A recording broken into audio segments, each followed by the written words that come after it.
Республикада тұрак қорқынышсызлығы айлығы бара.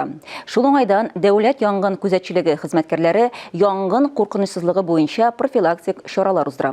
Шул исәптән ялгыз яшәүче өлкәннәргә, аз керемле гаиләләргә янгынны кисәтүче автоном саклану җайланмаларны урнаштыралар. Әйтик, Буа районында 2000-нән артык шундый җиһаз куелган инде. София Муллина ялгызы гына яши. Өлкәннәргә куркынычсызлык чараларын күрү бик мөһим. Янгын күзәтчелеге хезмәткәрләре янгынны кисәтүче автоном җайланма урнаштыруына бик куанды ул. Төрле чаклар була, үзем генә яшим. Шуңа күрә әгәр белсәң, я чәйнек кайнаганны, я кая замыкание булганы, шундый счетчиклар бик файдалыдыр, бик кирәктер. Пенсионерга җайланмадан ничек файдаланырга икәнлеген җентекләп аңлаттылар, аны эшләтеп карадылар.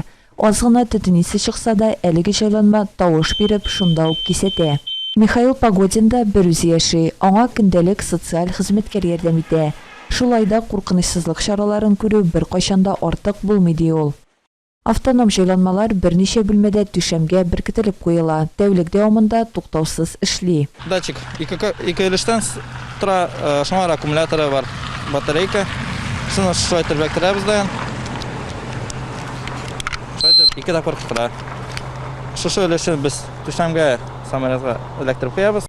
Янгынны кисәтүче автоном җайланмалар аз керемле гаиләләргә, ялгыз яшәүче өлкәннәргә, инвалидларга түләүсез нигездә урнаштырыла. Шунысын да билгеләп үтәргә кирәк. Янгын кисәтүче җайланмалар ярдәмендә күп кешенең гомере сакланып калына. Шуңа да янгын күзәтчелеге хезмәткәрләре аны һәр йортта булдырырга киңәш итә. Алсу Самигуллина, Айрат Насруллов, Татарстан яңалыклары.